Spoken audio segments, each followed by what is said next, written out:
Ladies and gentlemen, we want you to stand and we want you to make some noise. Ladies and gentlemen, let's go racing here at Knoxville. Only the best go 3 abreast. It is show time at Williams Grove Speedway. Ladies and gentlemen, boys and girls, here at Eldora Speedway, it's showtime! You've got a for a rep. Often imitated, never duplicated. The greatest show on dirt, the World of Outlaws. It's time to sit back, relax, and enjoy because, ladies and gentlemen, it's showtime! Set to do battle for 30 laps. The green flag is waving.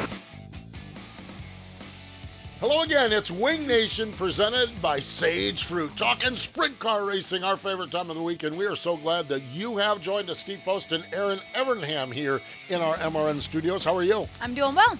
How about Fantastic. Oh, I'm fantastic. Got up from Martinsville, Virginia in just a whacked out NASCAR weekend. I mean, it's out of control. Yeah. It's out of control. Understatement. It's out of control. So, I mean, it's so just let's, well, anyhow, no, I do want cars. to say I want to talk sprint cars. Got a chance to talk to Corey Day. Oh, okay, yeah. up there. The Bullring dirt tracks in California and Martinsville Speedway are a different combination. Let's just say that. And Kyle Larson's talked about it. Jesse Love's talked about it. Tyler Reddick's talked about it. The go into the corner as slow as possible. Martinsville is not what, I talked to Corey up there, and Corey talked to Kyle the night before, and Kyle said, "You're not really going to like this," And then Kyle did share with him. Kyle, who won the race last year there or last spring there, said, "You're going to love it when you conquer it, but you're not going to like it learning how to conquer it." So absolutely, it was fun. Good to catch up with Corey Day and Ronnie and everyone up there and watch him continue his development there. But let's get right into the hot topics because we got a cool show for you today. Going to be a whole lot of fun. Erin, they wrapped it up with the NARC-King of the West in California. The tribute to Gary Patterson, and what a thriller this one was. Yeah. Holy cow. A championship thriller. Yeah, I mean, so and I think right off the bat, you got TK out there leading, which is never a bad thing. No. Never a bad thing, and all of a sudden there's a tire going down.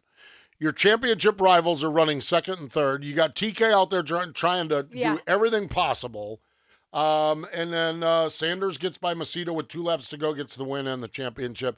Congratulations to Justin Sanders. What a great battle they had down to the finale. Yeah, I love that. We're speaking NASCAR, but I love when a championship comes down to the last. I know NASCAR's created that, but this naturally got to a one-race deal.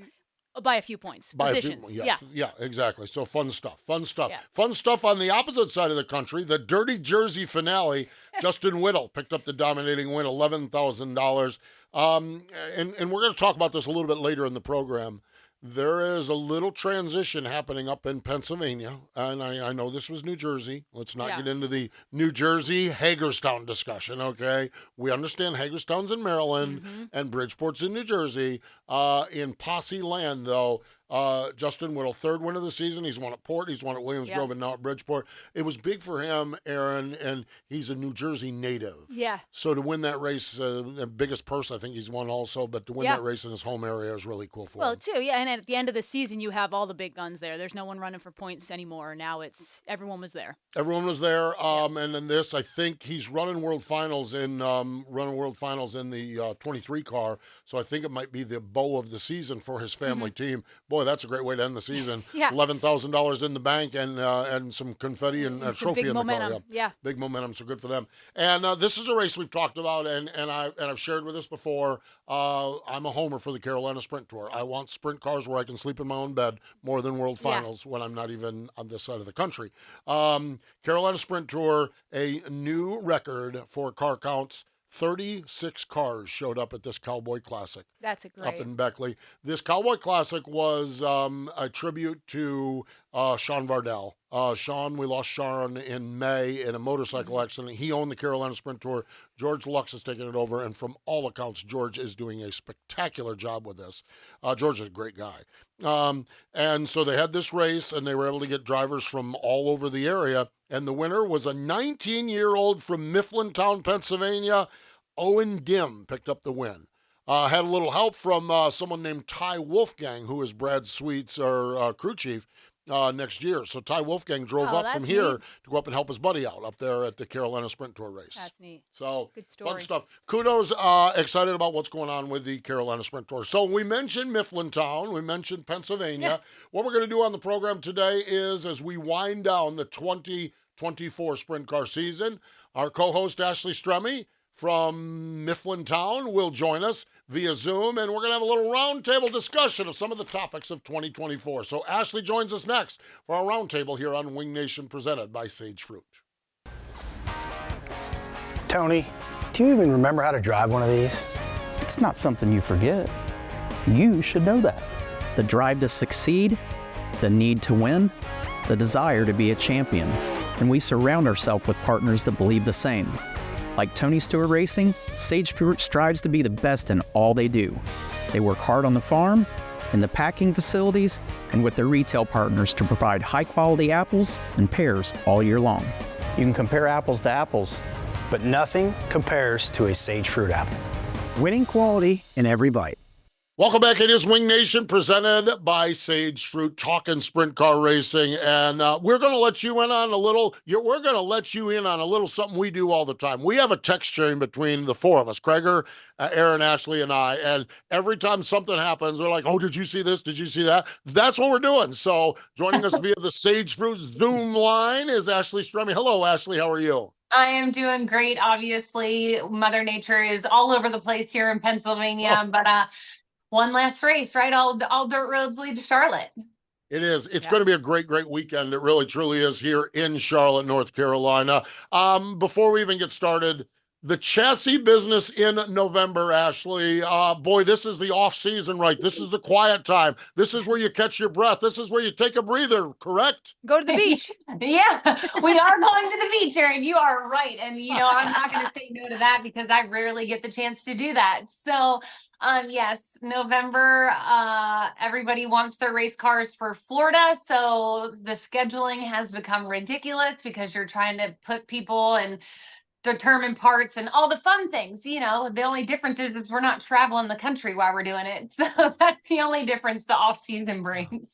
Oh man, I thought these high dollar chassis shops just shut down at the end of the year. It's Yeah, not their big season. yeah, Not at all. no, that is cool. Good stuff. Erin, you'll appreciate this real quick, just because, it's funny when people call and I answer the phone or they want to talk to David and I say he's in the middle of welding a chassis. They're like, "You two work there?" Like, it's like we're just the pretty faces. Right? So I knew, Erin, you could appreciate that because I know how hands-on Ray is, but I'm sure he probably gets the same thing as well. Yeah, for sure. It's fascinating with guys like David Stremme and Ray Evernham. They reach such a high level of driving and crew chiefing, and ultimately all they've ever wanted to do is work on race cars. I mean, that's literally, it truly is all both of them have ever wanted to do is work on race cars. And they both at points in their careers surpass that, where it's like they're probably looking over their shoulder. Like therapy is to go back and work on they're looking over their shoulders and be like, "Man, I remember the day when I used to be that guy busting my knuckles there." So Ray says that all the time. He's like, "I'm sick of signing the checks and talking to the people. I just want to be in the back. I want to weld. I want to design chassis. I want to work on the cars." It's great. It really is. And then he says things like, "I swear I'm going to retire one of these days." I'm like, "Ray, I have known you for 20 years now." And I've heard it every year. That's it. And I'm fairly confident that ain't happening. And Ashley, it's a few years down the road. I don't see David Stremme retiring either. So I don't actually think I'd want him to, though. I don't think no. The one of the really, really attractive things of both of your husbands is their passion for this sport.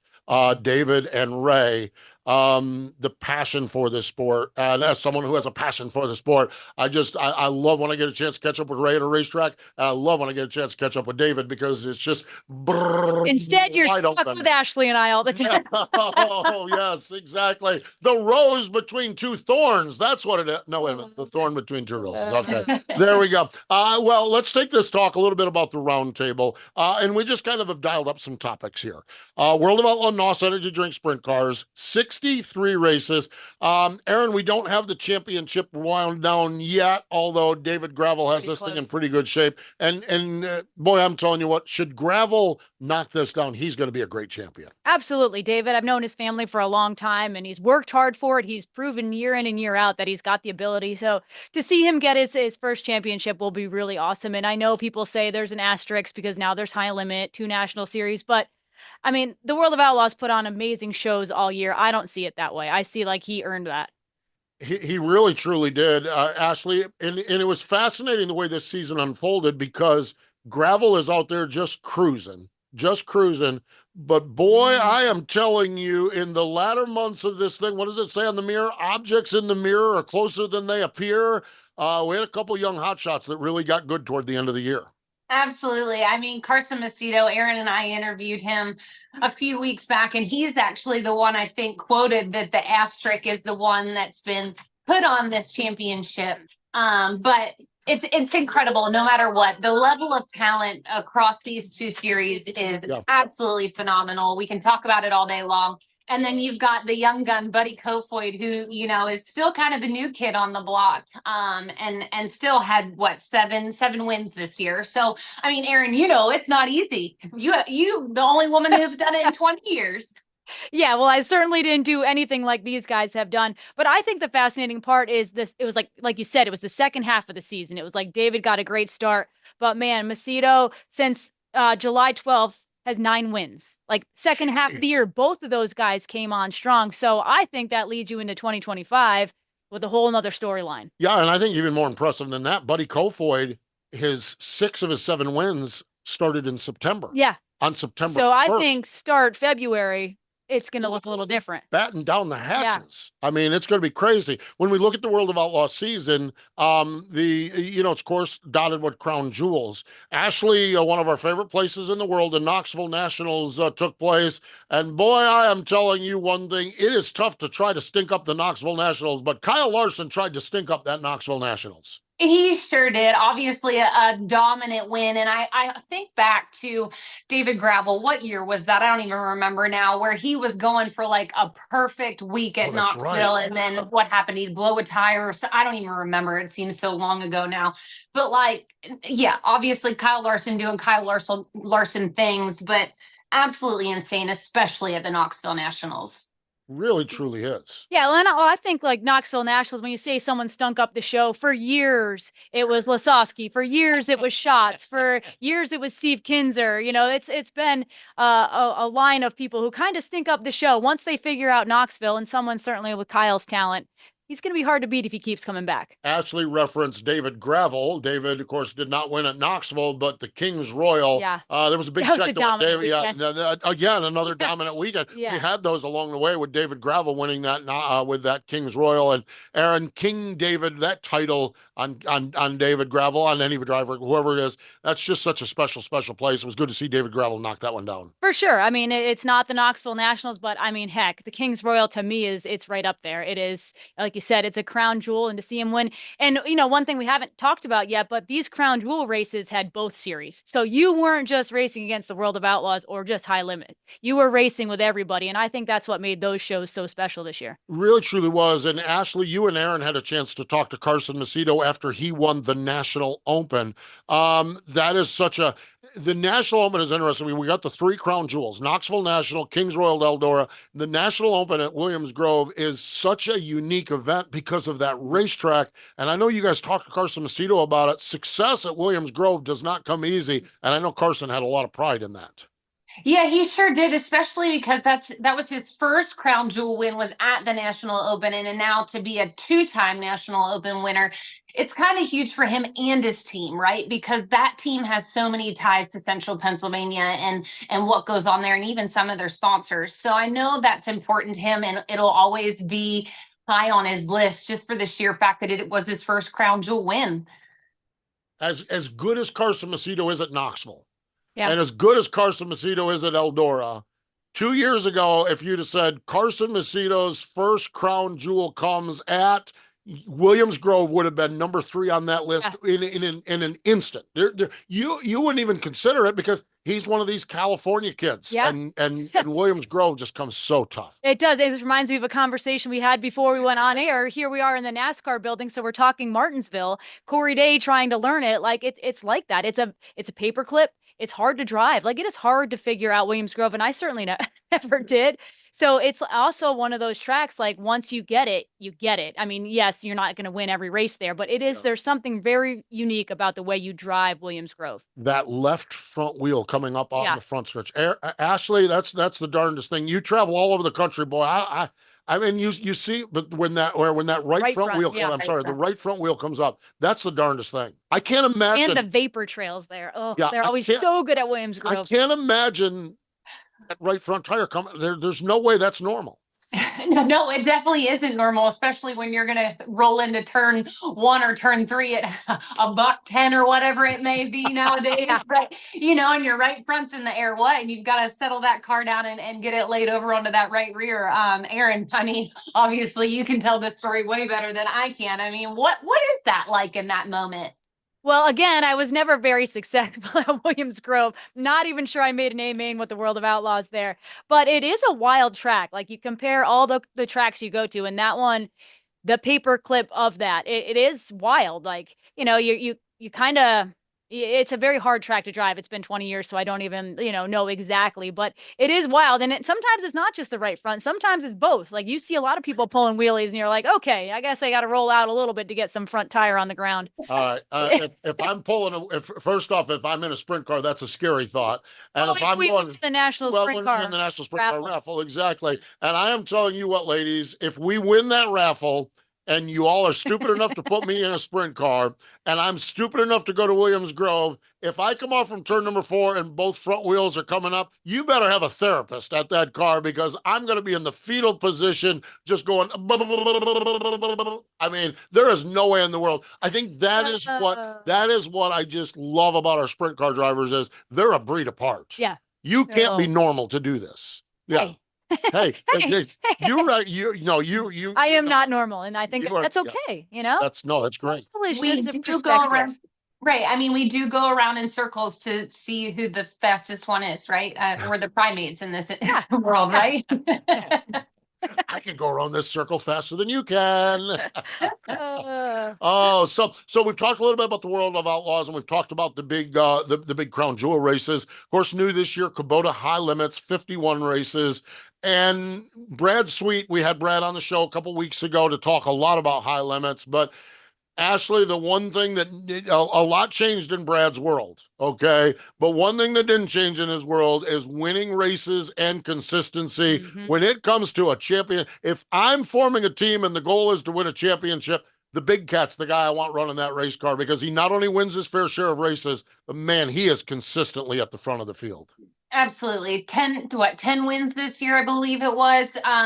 Obviously, Brad's a champion. He knows how to work well under pressure. But I'm going to go back to what Erin said. There's that little asterisk beside it. Is Brad a multi-time champion with the World of Outlaws? First time with the High Limit Series?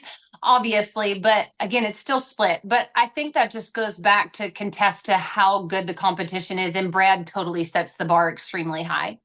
Yeah, and I think more importantly, the 35 top fives. 35 out of 51 races, you finished in the top 5. That field was pretty stacked. How many were full-time? 16 full-time with High Limit.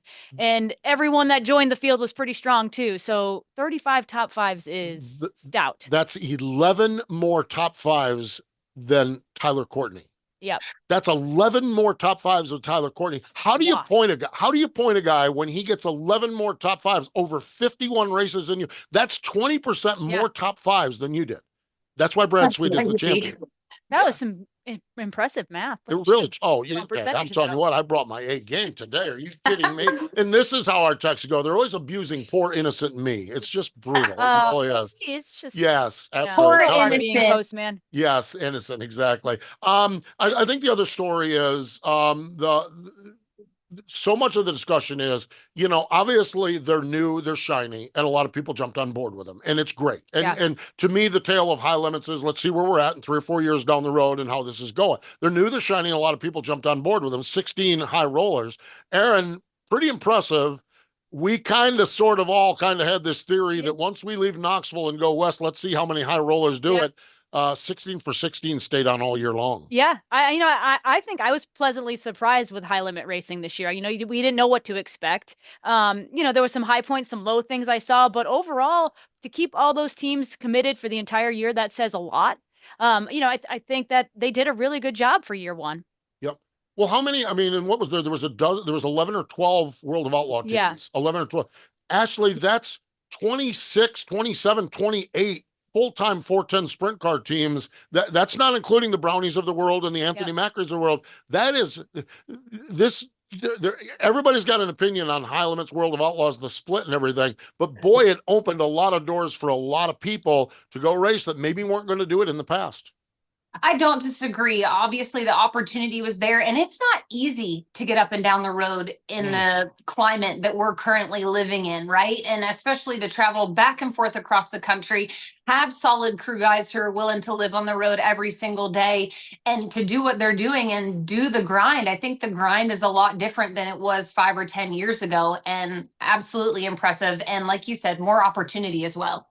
Yeah, I look at a guy like Bill Baylog, to me, is the one that stands out. I'm not sure Bill ever does. When he decides to go World of Outlaw racing, there was a stretch in the middle of the season where it was a matter of, when's Baylog going to win that race? Because he got really good. These teams have gotten really good, Erin. They have, for sure. But I also think a key point, too, is it kind of made both series, or certainly the Outlaws, kind of step up their game. You have the competitiveness to attract people, to attract viewers, to attract fans in the stands. And think of the purses that they're racing for now. They are significantly different than they were even 5 years ago. Yep. World of Outlaws, and they will be quick to point out that they were going in the right direction. There's no denying that they put more money, but I think high limit, obviously, there was an acceleration of that, and a lot of teams made a lot of money this year. Yep. So neat stuff. I think what high limits hit on with that weekday racing, is huge. Now, I don't know how that flips in the filling the stands, because I know people have to work the next day. Yeah. But as somebody who's across the country watching races, I thoroughly enjoyed the midweek races. Yeah. You know, we had Paul McMahon on last week, and we were talking about before, you know, he referenced that we used to be a little tougher and harder when we had to run 100 nights a year. And I kind of missed that. Like Ashley's talking about, for us who can sit in front of our TV and watch it now, I miss some of the midweek racing, but I understand also that it's hard on the teams and drivers. But, you know, you're right. I loved when there was midweek racing for us to see throughout the year. I live in this world. You both heard me all year long talk about go to a racetrack, go to a racetrack, go to a racetrack. And I swore I wasn't going to get addicted to sitting in front of TV and watching races. And I'm busy on the weekends with my NASCAR stuff. So it's not that, but there were weeks when we got into some of these late model speed weeks. There were weeks where I'm planning my entire week. Tuesday, I'm going to watch Fairbury. Wednesday, I'm going to watch this. Oh, Thursday, High Limit is racing here. Oh, World of Outlaws are here. And I'm sitting there going, don't be that guy. I don't want to be that guy. Yeah. But it is so stinking good to have all these races. It is. Well, I mean, we're not really in the hotbed here in Charlotte for a lot of the sprint car, certainly the sprint car racing. So we have an excuse. I mean, I don't know if Ashley does. She's right there in the middle of PA. Yeah, then there's Pennsylvania Speedway. Oh, yeah. Okay. Yes. Ladies, I want you each to just pick something out of this list. Okay. The list is the double-digit winners. Okay. And we've talked about some of them already, but there's some we haven't talked about. 15 wins this season, Anthony Macri, David Gravel. 12 wins this season, Danny Dietrich. 11 wins, Rico Abreu, Carson Macedo, Tyler Courtney, Brad Sweet, AJ Flick. 10 wins, Corey Day, Cole Duncan. Ashley, what jumps out? Is there anything that jumps out about that list? Number 2, I'm going to be completely honest, Danny Dietrich. If you would have told me that, I'm befuddled, quite frankly, that he won 12 races this year and is second on that list. I expected the numbers to be a little bit higher, and I didn't expect Danny's name to be there. And that's just being honest. I love Danny, but he didn't seem like he was a household name, if you will, so much this year as he has been in years past. And I know he's been very open and candid with his struggles that he's been dealing with at the beginning of the season. And obviously they found something and figured it out. And they went on a tear because I would have never guessed Danny would have been second on that list at 12. I mean, just crazy to me. And it's quite incredible. Yeah, I'm going to go with Corey Day. I know we mentioned him earlier at Martinsville, and I think we're losing him to the pavement world. But how impressive was Corey Day? Like, some of those races that he ran and won were some pretty impressive driving. Like, he really, I mean, obviously didn't just surprise me. He's got Mr. H behind him and Jeff and all the whole gang. But I was so impressed with Corey, and he didn't run as many races as some of these guys. No, he ran just pretty much the high limit stuff and some of the crown jewel races. I always love this list because I love AJ Flick. AJ's always on this list, and I love the way he just grinds it on in Western Pennsylvania. We all know AJ. We've both talked to him. We've all talked to him. He woulda, coulda, shoulda, want to do this, want to do that. Keep the job, keep the family, and just keep plugging away and going. And then Cole Duncan in Ohio. We sometimes joke about Cole, specifically at Atomic. Good to see him get into the double-digit win category as well. All right, so a couple on that double-digit win category. We're from the great state of Pennsylvania. Ashley, when I look at the Trek champions there, I don't even know what to make of this, okay? Let's go with the one that we kind of sort of figured probably is a factor, who had a terrible year, by the way. Williams Grove, Freddie Raymer. Freddie had the worst year he's had in years. He still was the Trek champion, okay? The fabulous Lincoln Speedway, Troy Wagaman, and they're at your home track. How about Mike Wagner at Port Royal? That is three really unique champions up in Pennsylvania, Ashley. It really is. You're not wrong, but consistency pays off, right? And I think that's what our points series is all about. And Erin brought up NASCAR, so I'm going to dig into that just real quick. But I don't love their point system, right? This whole chase and whatever it is now, just because it's not based on what your year was, right? It's about what happened in the last few races and if you made it and who doesn't blow a tire on the last race wins the championship. Where I truly believe it should be built around your entire season and what you brought to the table every single week. And that's what these guys did week in and week out. Yeah, I think it's interesting in Pennsylvania. Obviously, I watched from afar, but it seems like it wasn't maybe what we all expected going into it. Like, Freddie didn't have as great of a year. Danny didn't start off strong. Things just didn't seem, there was a lot of new guys we saw. Yeah. Yes. Ashley, this to me, I just jotted down some notes here, okay? And I just want your take on it because you see it a lot closer than we do. I want to go through these first two categories, and then we'll talk about the third category of my list here, okay? The usuals: Danny Dietrich, Freddie Raymer, Lance Deweese, Anthony Macri, Logan Wagner, okay? We got a bunch of kids that are coming in. Erin and I talked about this. Troy Wagaman giving Mike Hefner a championship. That is great. I watched Troy in the opener up there at Lincoln, and I thought, man, he's going to have a good year, and he did. Chase Dietz was good. Justin Whittle picked up the win in Jersey this weekend. Devin Borden. Ashley, you've got some mainstays, and you got some kids that are knocking on the door and tugging on the cape of some of those mainstays. It's true, and that's the circle of life, which is awesome, right? And that's what's so cool about Central Pennsylvania is you have those guys like the Lance Deweese, the Freddie Raymers, even old Fred, that they're still highly involved at the racetrack, and these guys look up to them. And Erin, you can attest to this, like having that kind of hero, right, that you looked up to, and now you're getting to add your name to that list and be a part of it. It's what the whole circle of life and sprint car racing and any sport is, quite frankly. And it's so cool that that's continuing each generational cycle, whether it goes from 305s to 358s into the 410s. And it's all about following in your hero's footsteps. And I know, Erin, you're a huge Steve Kinzer fan, and you get to add your name to a list, that he's on as well. And talk about the importance of that. Yeah, well, we talk about it often on the show, but we went through that major transition with the World of Outlaws when Steve and Sammy were gone, and Wolfgang had stopped running before that, and then Lasowski retired. Like, it was all these superheroes, like, oh, are the World of Outlaws going to still make it? Well, look where they are. I mean, everything in life transitions, and I feel like, Pennsylvania, we've seen that happen. Like you mentioned, Fred Raymer and Lance Deweese is still running, but not nearly as much as he used to, not dominating like he did. So we're seeing that transition. It's kind of fun to watch when you're not one in the mix. One of the names that we mentioned with the wins was Anthony Macri. I need to mention this before we do it. The JNS Classic Central Pennsylvania Sprint Car Series presented by Hose's champion was Danny Dietrich. Okay. He just did it through consistency and going forward. Okay. Anthony Macri has a whole lot of people thinking. Okay. He has a whole lot of people based in Central Pennsylvania thinking Anthony did that Pennsylvania based outlaw schedule, not World of Outlaws schedule, outlaw schedule. There's a lot of this, and this is all speculation right now, all speculation. Although Brent Marks has stated he is uncertain whether he's going to continue with high limits or whether he's going to stay in Pennsylvania and do that. The other one that's a lot of speculation around is Jacob Allen with the new baby on the way.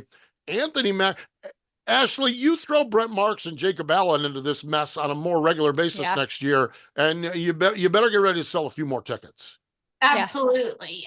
And it's only going to continue to raise the level in Pennsylvania, right? Because these guys are on the road with the World of Outlaws or high limit racing series. You know, that's what brings guys talk about going out and running with them to get their teeth kicked in, to bring their level of performance up. And that's all that's going to happen here if these two guys are regulars in the state of Pennsylvania. Yeah, well, and if that's their home base and the amount of high paying races now in the state of Pennsylvania and the surrounding states, why live on the road? Both of them have one's having a baby, one just had a baby. They've got new families. Like, I don't know. To me, yeah, you want to race at the top level, but you're pretty darn close racing in Pennsylvania. Yeah, well, and that's the thing. You know, remember 5 years ago, the standard World of Outlaw purse was $10,000 to win, and you would run for that Friday night, run for that on Saturday night. Again, the good news is all the money is better. Yeah. There's not many weekends in Central Pennsylvania. There's not at least one and many times two $10,000 to win races. And I think, and you just made a light bulb go off in my head, and I can't speak for Williams Grove or Lincoln, but I know that Port Royal's points championship doesn't pay that well. Now, obviously the races do throughout the year, but the points champion doesn't pay well. And I think we need to look at that too, to make more guys be true to a certain track, to continue to bolster that so that they have a reason to be there every single weekend, not just winning $5,000 to be the champion. Yeah, it's kind of a catch-22 though, because they want the money for the big shows to attract the big crowd and the big names. So yeah, it's catch-22. Where do you put your money? Boy, Central Pennsylvania has a good problem. Lots and lots of races. Ashley, I want to ask you this question. It's not on our list or anything like that. But this is a conversation. I'm going to call him what you called him, Old Fred. Old Fred and I have had this conversation many times. Okay. And Fred, if you're listening, Ashley said it first. Okay. So I'm just recording. Love you, Fred. Yeah. Is there concern about how much is too much? For me, yes. Yeah. Absolutely. I do believe that we race too early now and we race too late. And yeah. I don't love it. And I've made that point multiple times before. And of course, as racers, we want to race more, right? But at the same time, I think it's kind of watering down our sport. And now everyone wants to focus on, we need to have big shows. Oh, you need to have a big show every single month. Wait a second. How about we take a weekend off every single month and do something completely different, whether it's have a concert at the racetrack or just do something completely different one weekend a month. And listen, I love the icebreaker, and that can stay forever at Lincoln in the middle of February. I'm good with that. But there's no reason for us to start weekly racing in March. Yeah, I agree with that. Every week in March, especially in Pennsylvania. Yeah, when we're looking at the weather and the snow, Ashley, another factor up there, and we've talked a lot about Williams Grove and Lincoln and Port Royal, obviously. The Lord knows what's going to happen at Selinsgrove. Okay. But the track you're very familiar with. Yes. You got a fingers crossed. Okay. That's good. That's good news there. But we talked about this a couple weeks ago when we were talking about Blaney Beer. Clinton County is sitting up there. BAPS is sitting down there saying, what about us? What about us? Yeah. That's another challenge in Central Pennsylvania is you've got 6 really good racetracks, 3 are full-time, 3 or 4 other ones. You got plenty of places to choose from. Yeah, and that makes it tough too, right? I mean, it's a great problem to have because the last thing we want is another racetrack to shut down. But how do you figure it all out? How does everyone get a slice of the pie? And I think that can be a true testament to us not racing every single weekend of every single month. Give a weekend off. Everyone takes a different weekend off and everyone thrives from it because, hey, we're not racing at Port this weekend. Lincoln's going to do a big show. And it just, and then like you said, throw Baps and Clinton County in there as well. I think all these tracks are trying to do better and have the opportunity to do it. Let's support them equally as a whole, and let's not race every single weekend at every single racetrack. It's a neat concept. I like that. Yeah. Ashley for Ashley for the Queen of Pennsylvania Sprint Cars. That's right. Ashley for the Queen of Pennsylvania. She's already got that crown. Well, she already got that crown. Exactly. Yes. There's absolutely. a few behind her, I see. Yes, there we go. Yeah, a few crowns back there. Oh, there's the one Kreger held while she was cavorting around. Hold my crown. Hill. Yes. Hold Oh my God. crown. Hey, y'all, watch this. Hold my crown. Watch this. Okay. Let's Erin, let's go to the other side of the country. We talked a little bit about this with the great NARC point battle. Yes. Dustin Sanders is the champion. 13 different races, 13 different winners, 24 races with the NARC Tour, 13 different winners. Yeah. That's pretty stout right there. That's very stout. I know we always, I mean, this has been a topic of our show for a few years now, is that growth of California, the West Coast, Washington, Oregon. Like, it is, there. Life is good out there right now if you're a sprint car fan. And your 360 thing is so strong out there as well. You have the Sprint Car Challenge Tour. Andy Forsberg was the champion there, but Placerville, Marysville, Ocean Speedway run 360s weekly out there in the area. But this even trickles down, Ashley, to the outlaw carts. I was just going to bring that up. There's the young talent out there, Ashley, and face it, we've lived with California young talent. You know, we got those Macedo boys, and we got Buddy Kofoid, and we got Corey Day, we got Kyle Larson, Brad Gordon Sweet, kid years ago. Yeah, Brad Sweet. I mean, it's been constant. And Ashley, this outlaw kart, 305, 360, micro sprint up to 410, it just continues to thrive out there.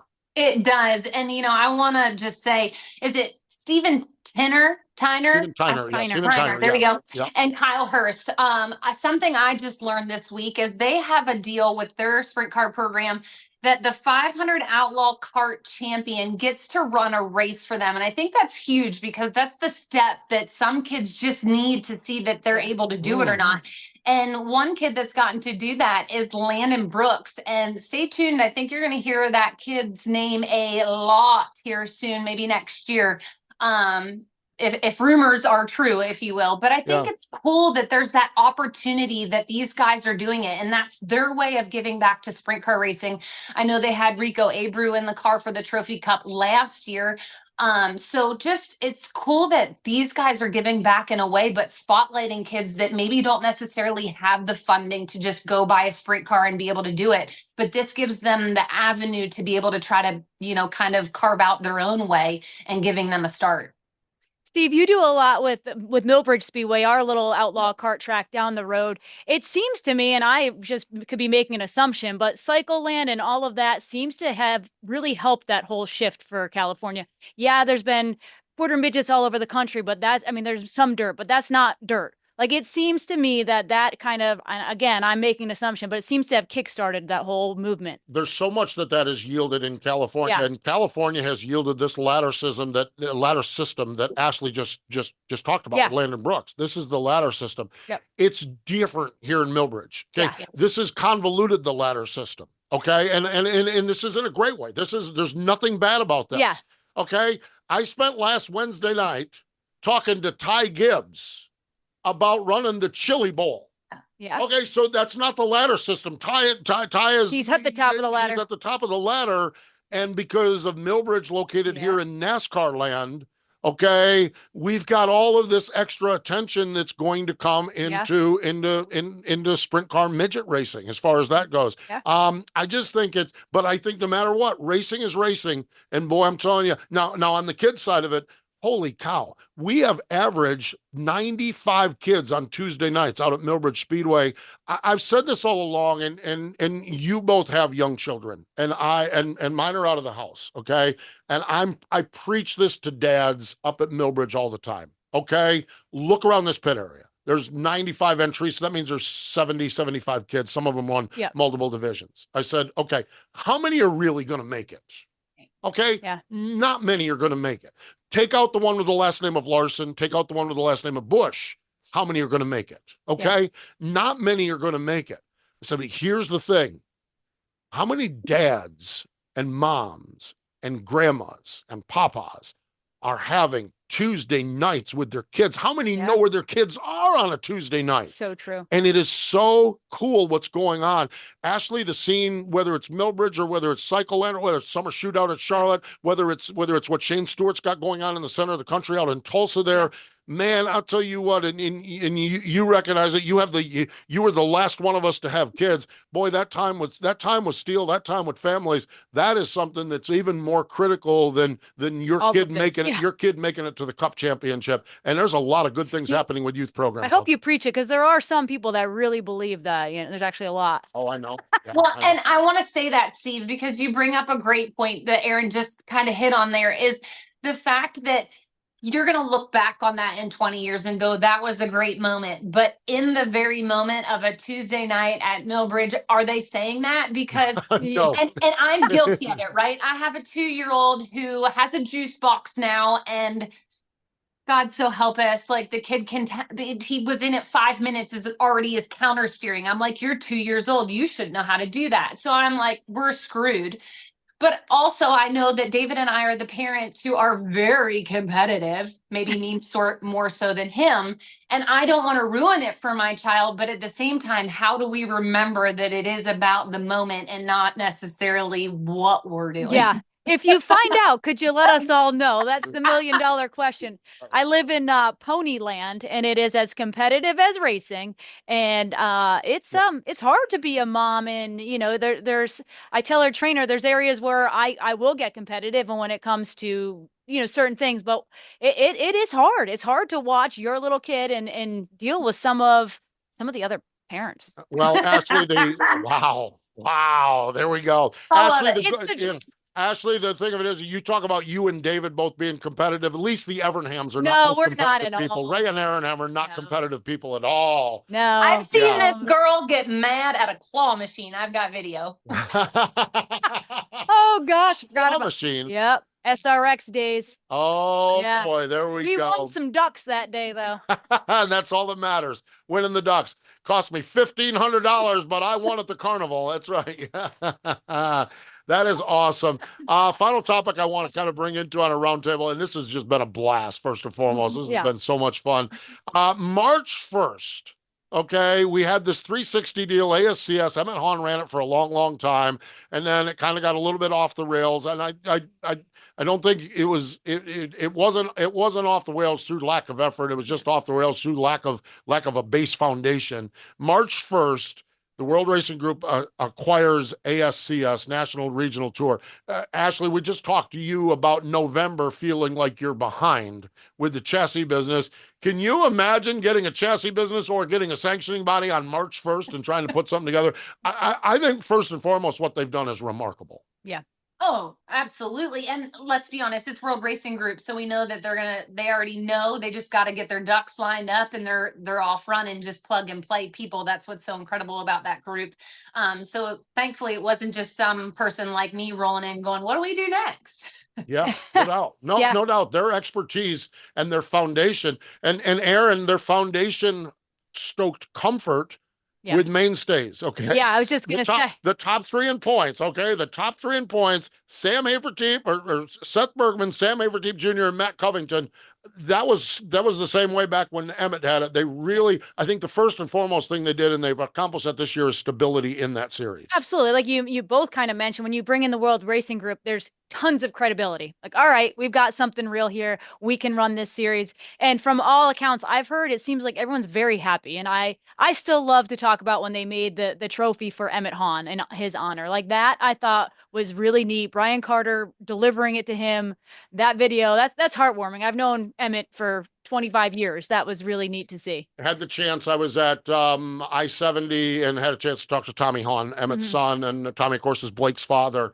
And I said, I'm just curious your perspective of it. He said, my perspective of it is the best thing that ever happened to ASCS, because it's going to take Daddy's legacy and keep it going forward. And I just thought, and I got chills then, and I just got chills now hearing it. He said, here's the problem we have. He said, we're a team that's in that tweener with Blake's team. Yeah, we're a team that's a really, really good 360 team trying to go 410 racing. He said, here's my fear, and this is a good fear. They are going to make it so tempting for us to just go 360 racing with point funds and schedules and the dirt vision exposure we get. He says, this is a good problem to have for our team. It's our family business. But he says, they're going to make us make a really tough decision. That's a good situation to be in.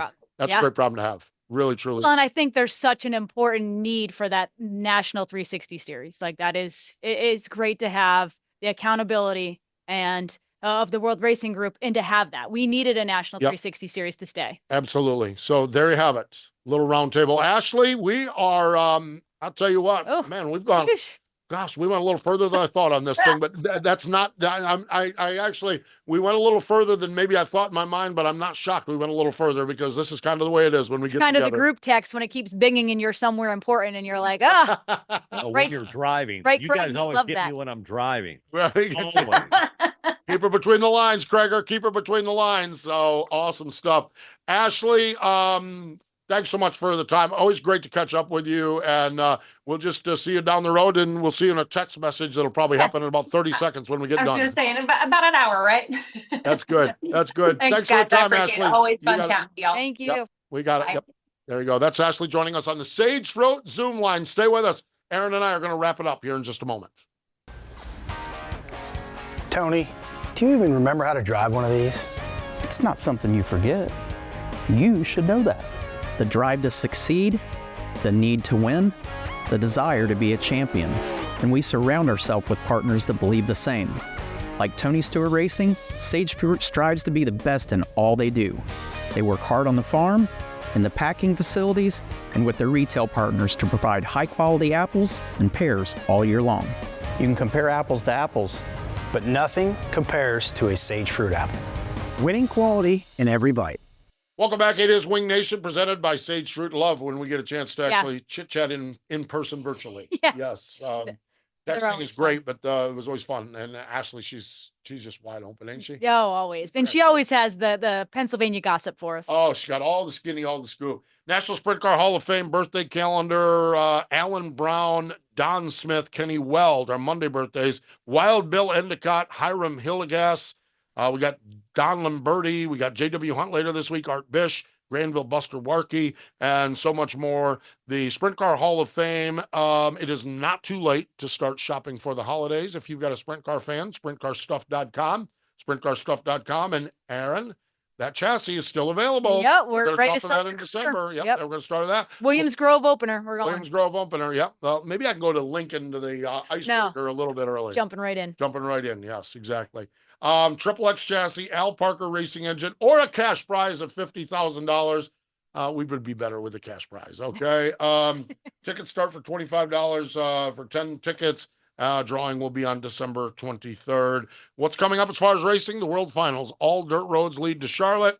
Wednesday night is qualifying. Thursday, Friday, Saturday, complete shows. Saturday night, $25,000 to win. We're going to see if David Gravel can hang on. He's in pretty good shape. We'll see if he'll be crowned the champion this year. Yeah, I'm looking forward to getting out of the track. I haven't made many races this summer, so it'll be nice to see everybody. See the peoples. Yeah. That's what it boils down to. Sounds good. Always fun, Erin. Yes, that was really fun. She is Erin Evernham. I am Steve Post. We appreciate Ashley taking some time out and joining us. More important than all of that, though, thank you for joining us here on Wing Nation presented by Sage Fruit.